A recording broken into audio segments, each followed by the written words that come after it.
today. Okay, good evening, and a good Woch, and a good Chodesh Adar. Today's Sicha is I sent you by mail the Sicha itself. I'm gonna read it as as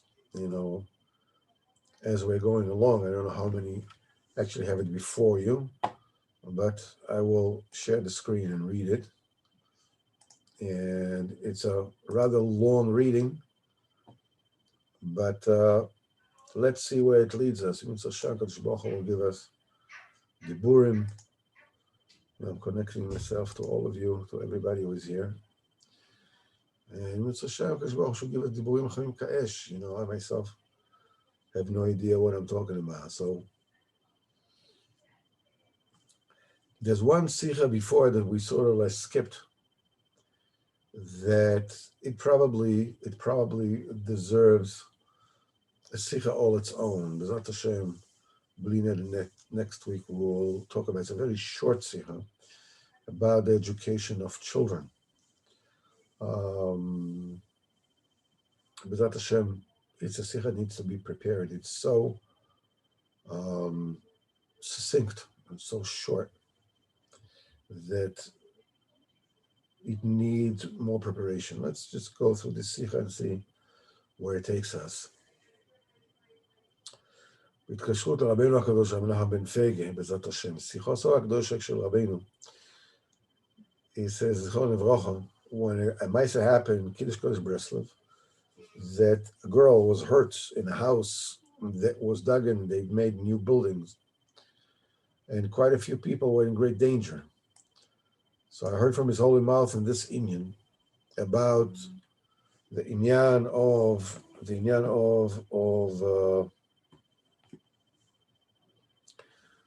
building buildings. Rabbeinu says, I looked into the matter, and I saw that all the people that are dealing with buildings and walls, not one of them actually gets out clean. They all get damaged one way or another. Afilu akum, even going. Afil pichena oila maskim b'zeh. The world, people are still doing this. They're still dealing with this. Kiyum oila. That's the world have to. People have to live in houses. You can't be without it. So it's a must that people will have chashkas. People will have an urges to do this, to build, to do. V'yesh b'inyan zeh kama chilukim, inyanim v'chilukim. There are all kinds of inyanim in this. Achsof kol sof tzimsof. Nobody comes out clean from that. Everybody that is deals with buildings himself becomes a misken somehow. Mitmasken lashon aniyut. It's a lashon of poverty. Or lashon of sakana. It says vayiven sarei miskenut leParo. Chad. What Chazal says? What is the pshat? And what the Shabbat says? One shemimaskenotet balein. That they make those who deal with it, they made them poor. That put those on them in danger. The main thing is the foundation. Should know what time to put the foundation. What tree to make the foundation. There's some trees that are not fit to be a foundation. But you can't know in great detail what all this is about. And the fact that certain fruits do not grow in these lands. This is also for the same reason. There is a few fruits that cannot grow here. This is also because we don't know these inyanim. So if until now we thought that we're dealing with natural inyonim, you know which wood, you don't know which wood. Now Rabbeinu going deeper. And he says, what are these inyonim? Ki even shesio, that's the foundation stone of the world. Shemimenu ushtat ha'olam, the world was founded from it. Sham yitzim gidim l'chol ha'arotzis. You know, they have like nerves coming out, you know, like blood vessels, as it were, to all the lands. Shlomo HaMelech alav hashalom she'achacham gadol. Shlomo HaMelech was, you know, the wisest of all men. Yeda kol hagidim mipratit. He knew all those things that come out from the Even HaShtiyah, all these nerves that came out of Even HaShtiyah. Naya noteach etz kol pri. He planted around Yerushalayim any kind of tree, any kind of tree that can possibly grow in the world. Things that only grow in Hawaii, only grow in New Zealand, only grow in whatever it is. He planted everything because the source is from Even HaShtiyah. He knew specifically all those nerves, how they went, where they were. And he used to plant all the fruit on that particular nerve that goes to Hawaii. You would plant pineapple, and so forth and so on. So it's in our lands as well. If people would know how these veins, you know, are spread out specifically. They could also plant all the fruits that don't grow here. Even though that basically the vein goes to this country, it's auspicious to a specific fruit, even because specifically all the veins are included of all the veins. In other words, they're all mixed up together. And also in these countries, it is possible that when you are, you know, you just move over a little bit, you'd also be able to plant, you know, other fruits that don't grow here. There's also mitzvahs if you open up a well on a certain site, you'd be able to go a certain distance from there and plant those fruits there. You know, the peaks and valleys of the Even HaShtiyah, and to know according to the time, the Bechina of Even HaShtiyah, which Madrega it is, which Bechina it is. The Even HaShtiyah, the foundation stone, is in this particular time. And to know how to do with these times. And all this is totally hidden from the world. There are certain things that are forbidden. You're not allowed to reveal them. Now Rabbeinu says another thing which is very, the whole thing is pertinent to us. Some things we understand, something we don't. He says, Ka'olim Omrim, they will say, the Bechol Pan is Chakem Ha'olim Yesa. He says that today's world is much smarter than people used to be. Well, he says this is not true. The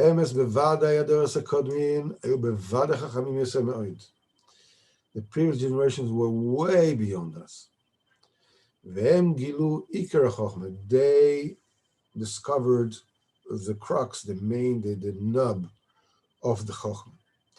Since they already prepared everything, so the further generations, they come and they arrive on more sophisticated Chochmas. Why? Because the latter generations, they came to something that's already prepared.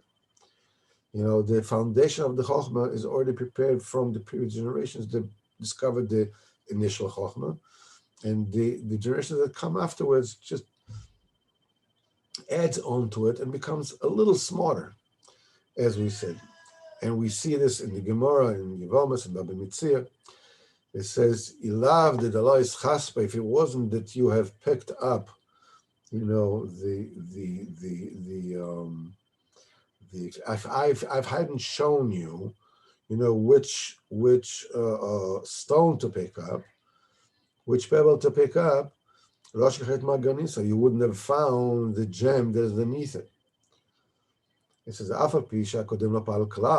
one who prepared the pebble, to prepare the stone, who prepared the shell of where the pearl is.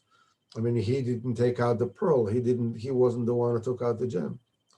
Because the main thing, the goal is to get the pearl or to get the gem. The first one is the most important one. He's the one that basically took out the clam. He's the one that discovered, the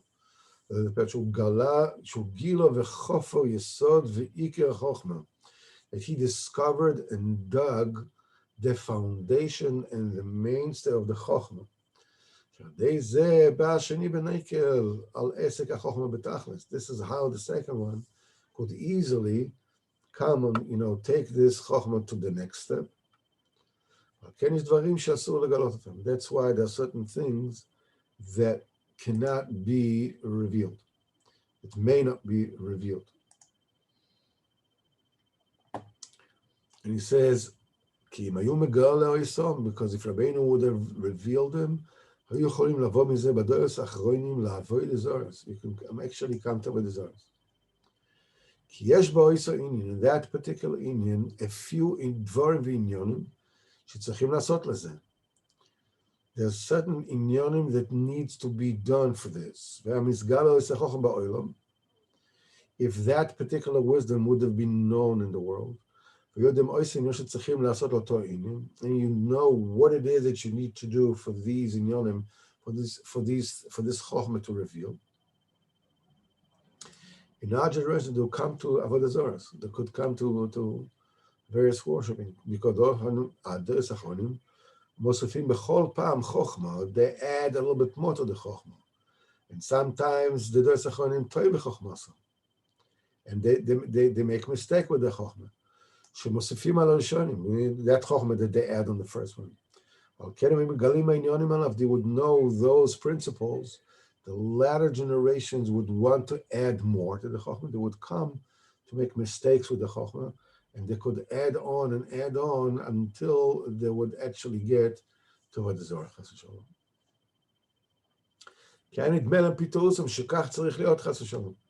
It would come to them, according to the mistake. When you're mistaken, you keep on, going and mistaking more and more and more.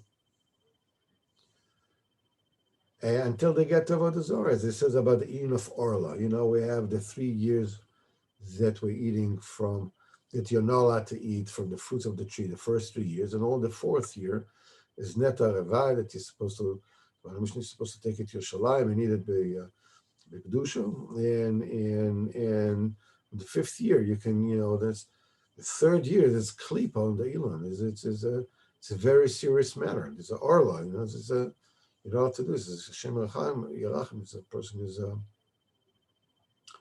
Chayav Misim D'Shamayim. And he says, and the first generations, they made a mistake in it until they had an avodah zarah in this, by planting trees dafka in the time when the klipa was controlling it. The way that they used to know, in such depth, the chokhmah of planting trees, and the things that actually come out of it, the spiritual aspect of planting trees. That made them think, according to their mistake, that you have to do this idol worshiping that they needed to do in order to speed up, the plants and stuff like that. It seemed to them to be like a simple matter. That's why it is forbidden to reveal these particular inyanim.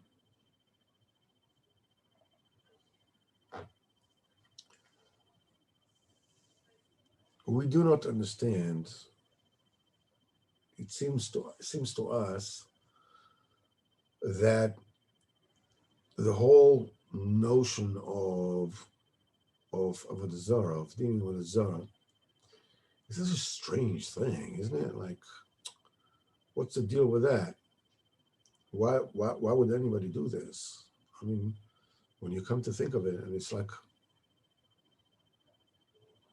but the thing is that the first generations were much more sophisticated, and they knew chokhmas and certain sciences in these things that they went. This Chazal say, as a why did Am Yisrael went and worship idols?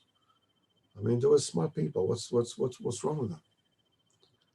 I mean, they were much smarter than us. The answer is that they were duped by the fact that the wisdom that they did worked. They said that what they would do, the Medrash says they would put idols, when they would plow a field and they would plant the field, they would put idols, on the end of each one of the rows, and by the afternoon it was fully grown. Their mistake was there were certain things that you needed to do in order to make that happen. The mistakes was that they thought that you needed to worship idols, to do a certain worshiping actions in order to do that. When you take a look, for instance, in Eastern arts, there are certain Eastern arts that where you are depending on a koyach that is outside of you, and it becomes an Isra Avodah Zarah. It becomes Avodah Zarah. There are certain things in Korean internal exercises. There's something that's called the sun worship, where you use the koyach of the sun to enter your body and to do things and so forth and so on. So if you know that, let's say, there's a chokhmah in using the sun to enter, your body and fix your digestive system. So in their particular Indian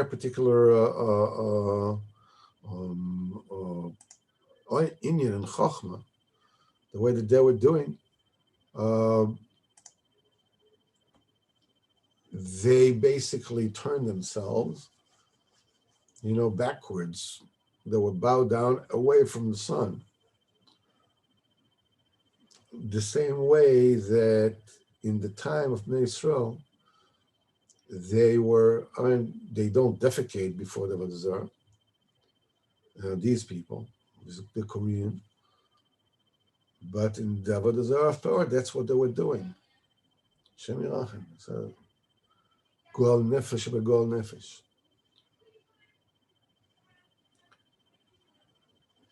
The thing is that the foundation of everything, the foundation of basic reality, there's such tremendous chokhmas, such tremendous wisdom that is buried in how trees are growing, how trees communicate underground, the messaging system that exists between trees, and so forth and so on.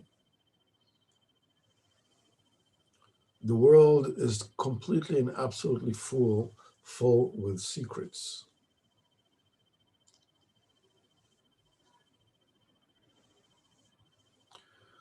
We said that there's this Indian of Eved Ivri that we learned today. We spoke a little bit about it. And there is this inyan. You ask, I think we spoke about it at least a few times. where the Torah didn't have anything to talk about, the first thing, Parshas Mishpatim, after Matan Torah, is a whole chunk of laws that regulate the employment and the discharge of a Jewish slave. And it's a wondrous thing. I mean, why would that matter? What's the big deal? I don't have any other more pressing matters the Torah should be dealing about, eating basar b'cholov, the rest of the Pasha. Why the first thing? Ela mishpatim, boom, Eved Ivri.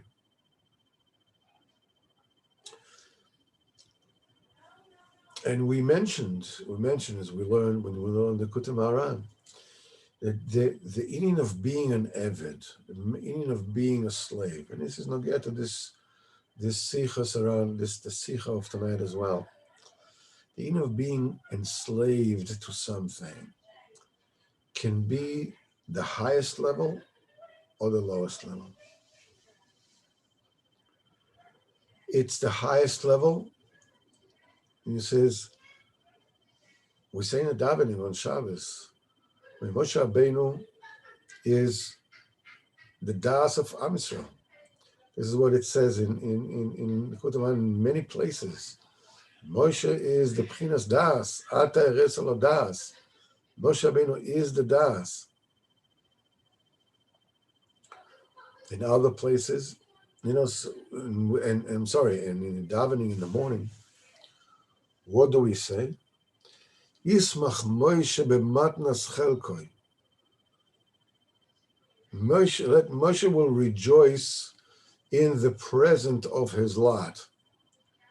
What is the present of his lot? Ki eved ne'eman karatalo, for you called it a loyal slave.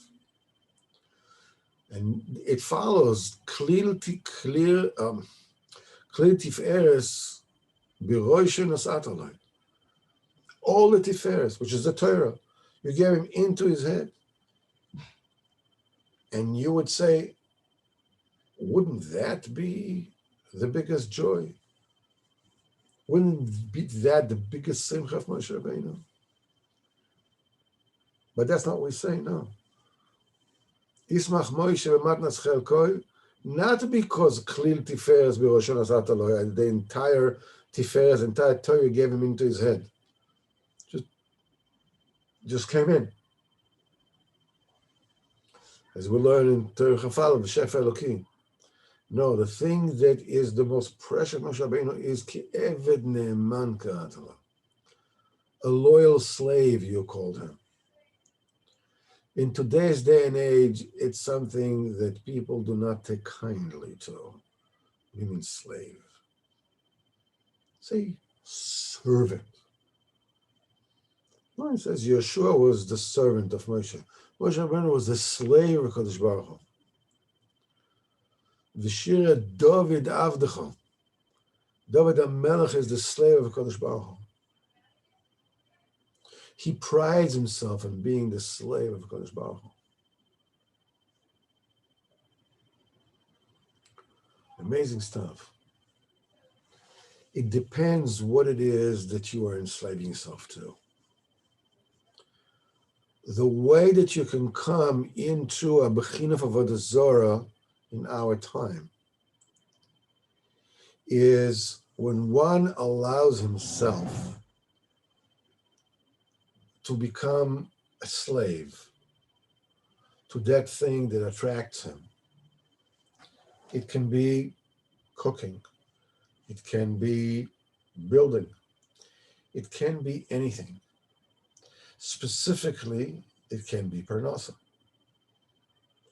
In parnasa, it's a very, very common thing. The thing that, person has to do parnasa.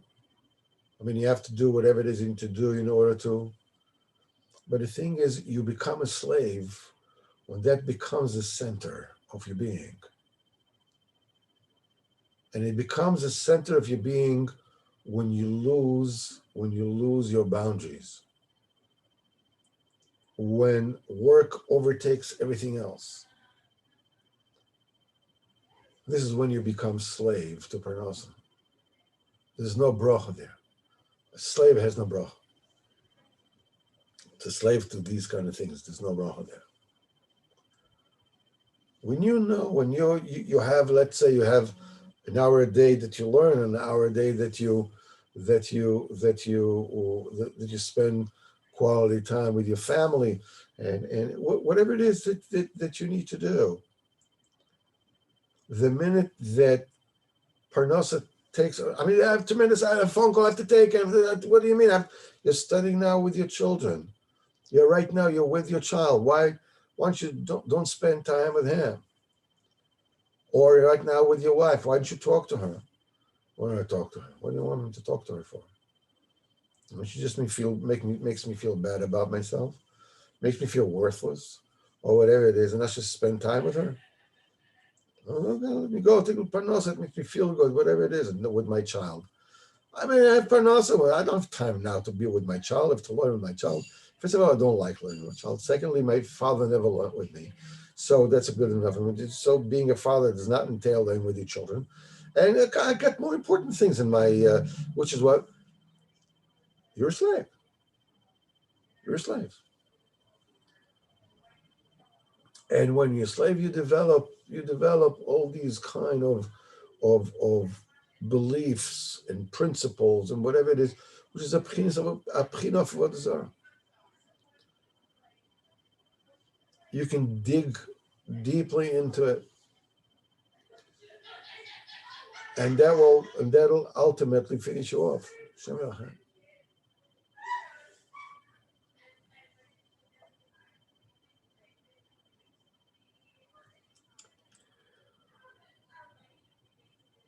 There's so many people that you see that are bursting ahead. They have this strength, they have the koyach, they have the oomph to take care of everything, to forge ahead and create things and build things and do things.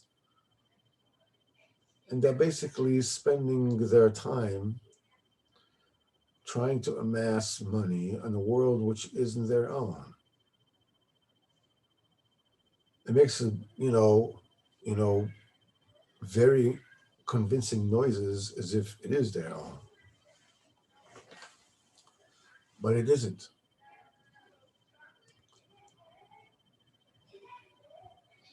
When we are actually experiencing difficulties, it in itself can become an avodah zarah, to get rid of the difficulty, to get rid of the pain, to get rid of whatever it is that is holding me back. Just take it away from me. Take it away from me.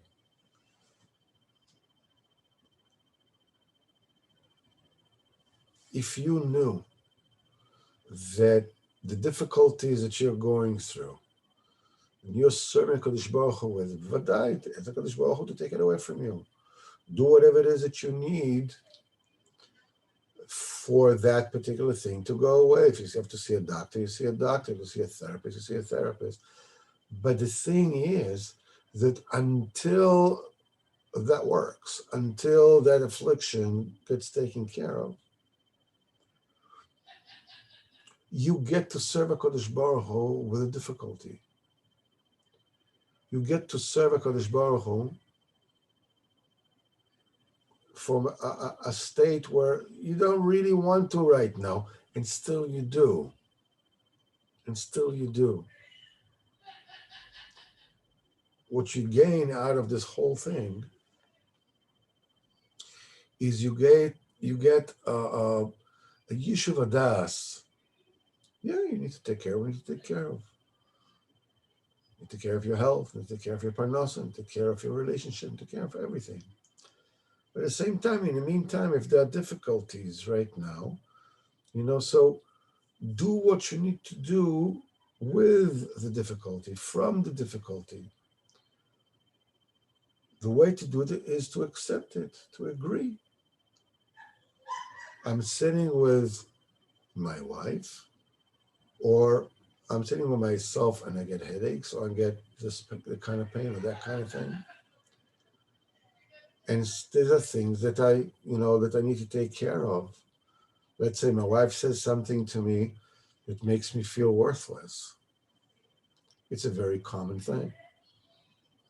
It's like I don't know where I am. I don't know what's.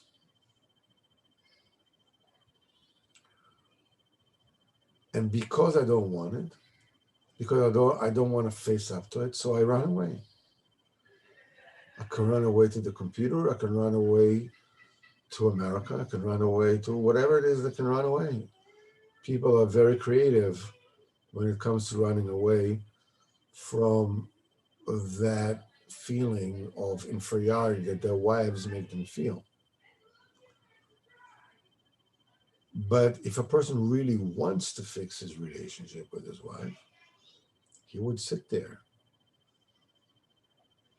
Not because he's an answer, but except I agree to feel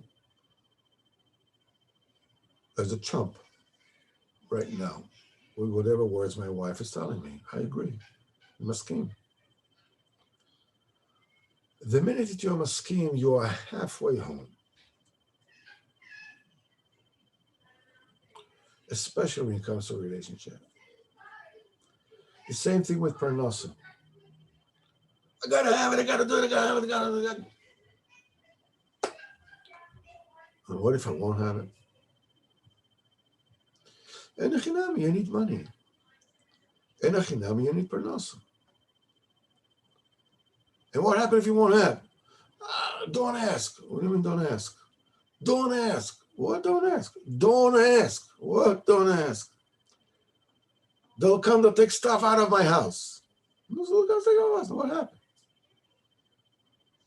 What will I do with our refrigerator? They're not going to take the refrigerator away. Well, they're going to disconnect the electricity. So you put the the stuff that can spoil, put it by the neighbors. No. And then until the Kosh Baruch Hu sends you money, then you pay the electric bill. No, I can't do this drama. I can't. This is a very typical addict's behavior. I can't live without that. When you say, I agree to live like that. I need to take care of it. But if it won't be, then it won't be. No, it's not the end of the world. The worst thing in the world than that. Baruch Hashem, I'm alive, I'm well. The minute you agree to what is right now, things become a lot easier. The main thing that happens is you stop being a slave to assuaging and relieving your pain. You take care of it, yes. But it doesn't rule your life. And when it's going on, you realize that HaKadosh Baruch Hu is with you. I want to tell you something. When you feel like you're totally worthless, there's something that you need to remember. You need to say to yourself, all of HaKadosh Baruch Hu's pleasure in this world is from me. What do you mean? Well, I'm not a tzaddik. I mean, there's so many people, of the Hashem, great of the Hashem. Me? Yeah, nachinami. When you are focusing on a single child and you see how beautiful that child is, your child. Your entire pleasure is from that child. When you're looking at another child, your entire pleasure is from that child. Kadosh Baruch Hu derives all his pleasure from you personally.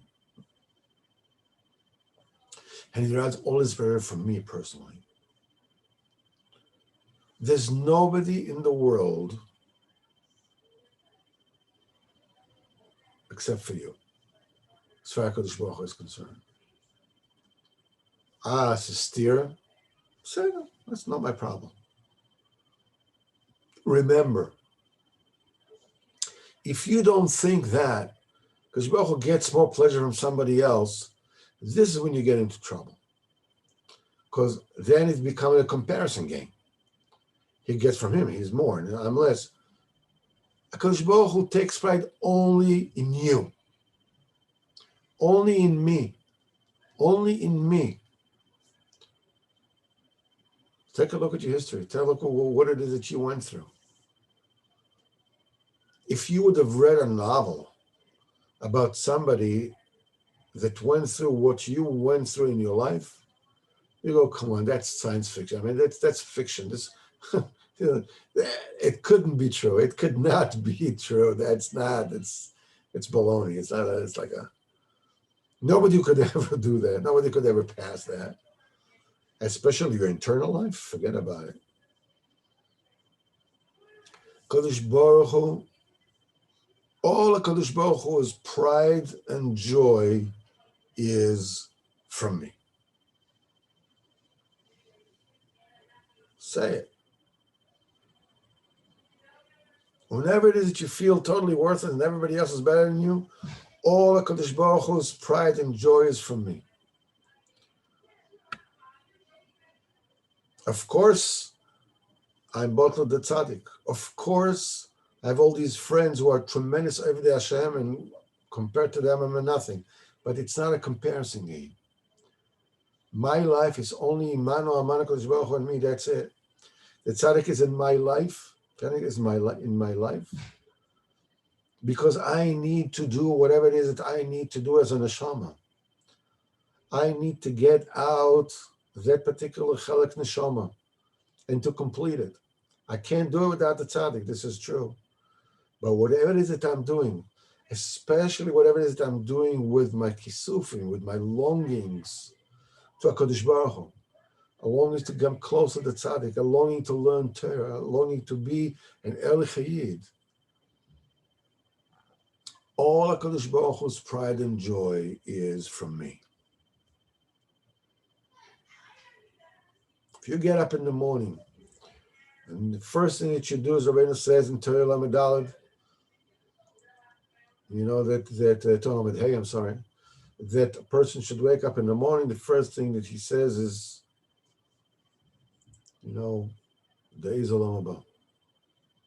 I believe 100% it's not just this world, there's a next world.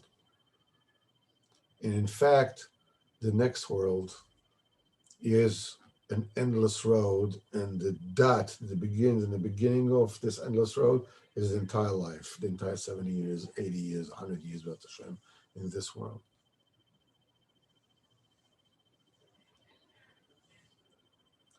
It's so easy to become a slave to the side things, because the side things are the thing that in the comparison game make us feel better about ourselves.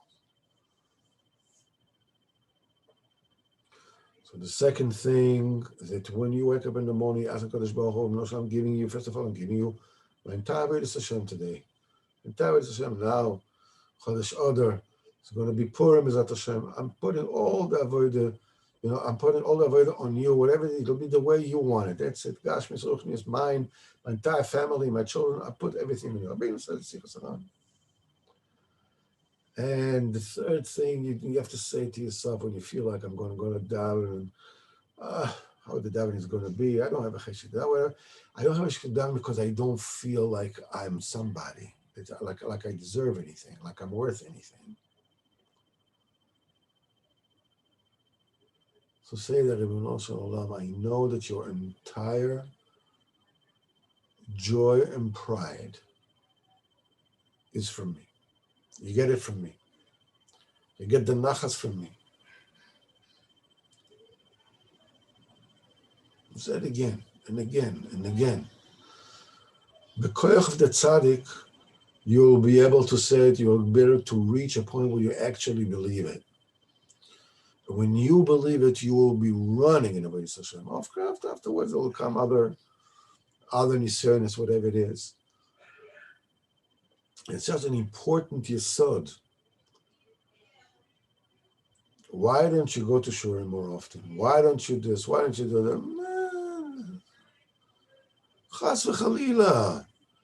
Hashem's entire pride and joy is from you personally. You, from me, from each and every one of you. The entire joy and pride is only from you. Hashem Baruch Hu is looking at you. He's waiting for you. Whatever it is that you suffer inside your head, Hashem Baruch Hu is inside your head. You can always talk to him. You can turn to him. Your entire pride and joy is from me.